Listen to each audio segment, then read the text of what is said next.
मेरे अपने मार्क्स भी बहुत कम आए थे और मुझे पता है कैसा फ़ील होता है उस सिचुएशन में, लोग किस तरह ट्रीट करते हैं तुम्हें। और उस वक़्त सच में लगता है कि डिलीशन एक अच्छा चॉइस होगा, क्योंकि अभी जो चीज़ होने वाला है आगे, वो हम नहीं फ़ेस कर सकते हैं, वो बहुत ज़्यादा अनबियरेबल है। और उस मोमेंट में हम इस तरह सोचते हैं कि पूरा लाइफ़ ही शायद ऐसा रहने वाला है, और यही सबसे बड़ी गलती करते हैं हम। अगर तुम थोड़ा ज़ूम आउट करो तो तुम्हें दिखेगा, तुम्हारे शहर में ही बहुत सारे ऐसे लोग होंगे जिनको बिल्कुल भी इस चीज़ से फ़र्क नहीं पड़ेगा कि तुम्हारा बोर्ड एग्जाम का रिजल्ट कैसा हुआ, तुमने पास किया या फेल किया। अगर ये चीज़ इतना ही इंपॉर्टेंट होता तो इस पे हेडलाइंस बनना चाहिए था, इस पे न्यूज़ बनना चाहिए था, जो कि नहीं बनने वाला है। और अगर अभी तुम्हारे शहर से हम बाहर जाएं, तुम्हारे स्टेट में कितने लोग हैं जिनको इस चीज़ से फ़र्क पड़ता है कि तुम्हारा बोर्ड एग्जाम का रिजल्ट कैसा आया। और क्या तुम अकेले हो? तुम्हारे स्टेट में और लोग नहीं है? कम से कम हज़ारों लोग होंगे तुम्हारे स्टेट्स में, और तुम्हारे देश में कम से कम लाखों बच्चे होंगे जो बोर्ड एग्जाम फेल करने वाले हैं। और सारे बच्चे क्या अपने आप को डिलीट कर देंगे? नहीं करेंगे। और तुम्हें ऐसे लोग भी मिल जाएंगे दुनिया में जिनका बोर्ड एग्जाम खराब गया होगा, शायद उन्होंने फेल किया होगा, लेकिन लाइफ में उन्होंने हर वो चीज़ किया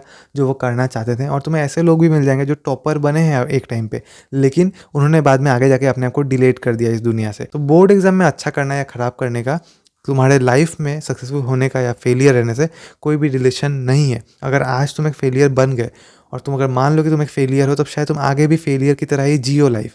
लेकिन अगर तुम इस चीज़ को फेलियर ना मानो, इस चीज़ को परमानेंट ना मानो, तो शायद तुम आगे फेलियर ना बनो। जैसे मैंने कहा जूम आउट करने को, क्यों अपने देश तक जूम आउट करना, पूरे दुनिया में जूम आउट करो। तुम्हें ऐसे लोग मिलेंगे जिनको एक लैंग्वेज इंग्लिश बोलना नहीं आता है, बट वो बहुत ज़्यादा पैसे कमा रहे हैं, बहुत अच्छे से लाइफ जी रहे हैं। मैं खुद अपने जॉब में कभी कभार ऐसे रोल्स मिलते हैं कि बहुत सारे लोगों से इंटरेक्ट करना पड़ता है, तब मैं देखता हूँ कि कुछ ऐसे लोग भी हैं जिन्हें ना इंग्लिश बोलना आता है, जिन्होंने पढ़ाई लिखाई भी ढंग से नहीं किया, लेकिन लाइफ बड़ा अच्छा काट रहे हैं। जो वो कर रहे हैं उस काम को बहुत अच्छे से कर रहे हैं और एक अच्छा लाइफ जी रहे हैं। मैं ऐसा नहीं कह रहा कि तुम्हें नहीं पढ़ना चाहिए, तुम्हें पढ़ना चाहिए, लेकिन अगर वैसा एक इंसान बिना पढ़े एक अच्छा लाइफ जी सकता है, तो तुमने तो पढ़ा भी है, बस एक बार तुमने फेलियर देख लिया है, तो तुम क्यों अच्छा लाइफ नहीं जी सकते हो। और जैसे इस रिजल्ट के बाद, फेल करने के बाद तुम अपने आप को डिलीट करना चाहते हो ना, तुम्हें ये चीज़ फ़नी लगना चाहिए कि कुछ ऐसे लोग भी हैं दुनिया में जो गलत से गलत क्राइम कर देते हैं। तुम्हें पता है किस लेवल का क्राइम एक इंसान कर सकता है, हेडलाइंस में आते रहता है। वो लोग मरना नहीं चाहते हैं, वो पुलिस से बचते हैं, वो कहीं न कहीं छिपते हैं क्योंकि उनको जीना है। वैसा इंसान जीना चाह रहा है, और तुम जो पढ़ाई कर रहा है और एग्ज़ाम में फ़ेल हो रहा है, ऐसा इंसान जीना नहीं चाह रहा है। कितना फ़नी चीज़ है ये। एक क्रिमिनल के पास लाइफ़ को सुधारने का मौका नहीं होता है, जो एक्सट्रीम चीज़ें कर देता है, उसके पास और रिवर्स करने का कोई मौका नहीं होता है। तुम्हें तो सिस्टम एक मौका भी दे रहा है। तुम अभी एग्ज़ाम ख़राब करते हो, 1-2 महीने बाद फिर से एग्ज़ाम देने बैठना है। अगर तब भी ख़राब करते हो, अगले साल फिर एग्ज़ाम दे सकते हो, बार-बार एग्ज़ाम दे सकते हो। तुम्हारे पास ये मौका है, बाकी लोगों के पास वो मौका नहीं है। और तुमने क्या खोया है? बस एक फेलियर तुम्हें मिला है। तुम्हें आज के दिन ही ऐसा न्यूज़ मिल जाएगा कि किसी का घर जल गया है, किसी का घर लुट गया है, एक्सीडेंट में किसी का डेथ हो गया है। कोई कुछ बनना चाहता था, लेकिन आज उसका पूरा बॉडी पैरालाइज़्ड हो गया किसी बीमारी की वजह से, किसी भी एक्सीडेंट की वजह से। अब वो चीज़ कर ही नहीं पाएगा जो वो करना चाहता था। और तुम्हारे साथ क्या हुआ है? बस एक बोर्ड एग्ज़ाम में तुम फेल हुए हो। अब अगर तुम और थोड़ा ज़ूम आउट करो और देख के बताओ कि इस पूरे यूनिवर्स में तुम कहाँ स्टैंड करते हो, तो क्या होगा तुम्हारा जवाब? तुम क्या एक एक धूल के कण से ज़्यादा इंपॉर्टेंट हो? पूरे यूनिवर्स में तुम्हारा एग्जिस्टेंस है ही क्या?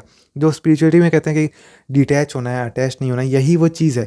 तुमने इतना ज़ूम इन कर लिया है कि तुम हर चीज़ से अटैच हुए पड़े हो। पूरा जो यूनिवर्स चल रहा है ना, वहाँ तुम्हारा ये बोर्ड एग्ज़ाम और तुम रत्ती भर भी इंपॉर्टेंस नहीं रखते हो। अब तुम बोलो कि हाँ, मुझे पता है इंपॉर्टेंट नहीं, बट मुझे अभी डर लग रहा है, मैं क्या करूँ? तो डर लगना जायज़ बात है, क्योंकि ये जो सिचुएशन है ना, इसका इंटेंसिटी ही कुछ ऐसा है। इस मोमेंट में तुम्हें ये बहुत इंटेंसली एक बुलेट की तरह लगने वाला है, क्योंकि हर एक इंसान इसी तरह एक्ट करेगा। पेरेंट्स भी खुश नहीं होंगे, शायद मारेंगे तुम्हें, डांटेंगे। टीचर्स भी बहुत डिसअपॉइंटेड सा बिहेव करने वाले हैं। फ्रेंड्स मजाक उड़ाएंगे, पड़ोसी मजाक उड़ाएंगे, रिश्तेदार फ़ोन करके पूछेंगे। इसीलिए तुम्हें लग रहा है कि तुम अब फेलियर बन चुके हो, लेकिन ये झूठ है। 5 साल के अंदर ना तुम समझो कि ये इतना सीरियस सिचुएशन था ही नहीं कि तुम कुछ गलत चीज़ कर लो। 10 साल बाद शायद तुम खुद लौट के देख के हंसो अपने इस सिचुएशन पर, लेकिन वो तभी होगा जब तुम आगे से अपने डिसीजन सही लोगे, आगे फेल होने लायक काम नहीं करोगे। लेकिन अभी जो चीज़ है ना, ये अनकंफर्टेबल लगेगा, इसीलिए तुम्हें बुरा लग रहा है। तुम उस डिस्कम्फर्ट को फेस करने से बेटर समझ रहे हो कि तुम एक छोटा सा डिस्कम्फर्ट फेस करो एंड अपने लाइफ को डिलीट कर दो। लेकिन ये बहुत बड़ा स्टुपिडिटी है। आगे इतने ब्यूटीफुल एक्सपीरियंसेस, इतने ब्यूटीफुल इवेंट्स लाइफ में होने वाले हैं जो तुम मिस कर दोगे। ऐसे भी स्टोरीज तुम्हें सुना होगा कि किसी इंसान के ऊपर से ट्रेन गुजर गया, उसके बाद भी वो इंसान जीना चूज करता है, और उसके बाद वो इंसान माउंट एवरेस्ट क्लाइम करता है, और पूरा देश, पूरा दुनिया उस इंसान को जानता है, और वो इंसान आज भी एक नॉर्मल लाइफ जी रहा है। और यहीं तुम हो जो एक बोर्ड एग्जाम में फेल होकर अपने आप को डिलीट करना चाहते हो। How stupid is this. इस वीडियो को शूट करते करते ही मेरी मम्मी ने मुझे इंटरप्ट किया। उन्होंने एक पॉइंट बताया पॉइंट यही है कि अभी तुम्हारे पेरेंट्स राक्षस की तरह तुम्हारे ऊपर भड़क चुके होंगे, लेकिन वही वो पेरेंट्स हैं जब कुछ गलत हो जाएगा उसके बाद ज़िंदगी भर रिग्रेट करेंगे। तो तुम्हारे पेरेंट्स को सच में पता नहीं कि एक बच्चे के साथ किस तरह ट्रीट करना है, ये उनकी गलती है, लेकिन इसकी सज़ा तुम उनको प्लीज़ मत देना, क्योंकि तुम्हें अभी लग रहा है कि तुम उनके सामने एक पीस ऑफ शिट हो, दुनिया के सबसे नालायक इंसान हो, लेकिन अगर तुम ऐसा कुछ गलत चीज़ कर लेते हो ना, तब जो चीज़ तुम अभी फ़ील कर रहे हो, वो चीज़ ज़िंदगी भर के लिए हर एक सेकंड तुम्हारे पेरेंट्स फ़ील करने वाले हैं। जैसे तुम अपने आप को अभी एक फेलियर मान रहे हो ना, वो हमेशा अपने आप को एक फेलियर मानेंगे। मैं अगर तुम्हारी जगह रहता, तो मैंने लाइफ़ को चूज़ किया होता। मैंने ये सोचा होता कि आज ये जो लोग मेरे से डिसअपॉइंटेड हैं, एक दिन मुझे इनके सामने प्रूव करना है कि ये लोग गलत हैं। अगर आज मुझे डाँट रहे हैं ये लोग और ऐसा मान रहे हैं कि मैं एक फेलियर हूँ, तो मुझे दिखाना है कि एक इंसान इस पॉइंट से भी सब कुछ अपसाइड डाउन टर्न कर सकता है। जैसे कि एक मूवी में होता है, एक कैरेक्टर को एक वैसा सिचुएशन फेस करना ही पड़ता है जब वो सब कुछ खो चुका होता है, लेकिन तब वो डिसाइड करता है कि वो इस प्लॉट को ही पूरा चेंज कर लेगा, उस पूरे स्टोरी को ही यू टर्न दे देगा, और वो देता भी है। और सभी साइड कैरेक्टर्स चौंक जाते हैं कि ये इंसान अपने लाइफ में ये चीज़ कैसे कर पाया। तो जितने लोग भी अभी तुम्हें डाउट कर रहे हैं, अभी तुम्हारा मजाक उड़ा रहे हैं, बस याद रखो वो कौन लोग हैं और तुम्हें इन्हीं लोगों को एक टाइम पे गलत प्रूफ करना है।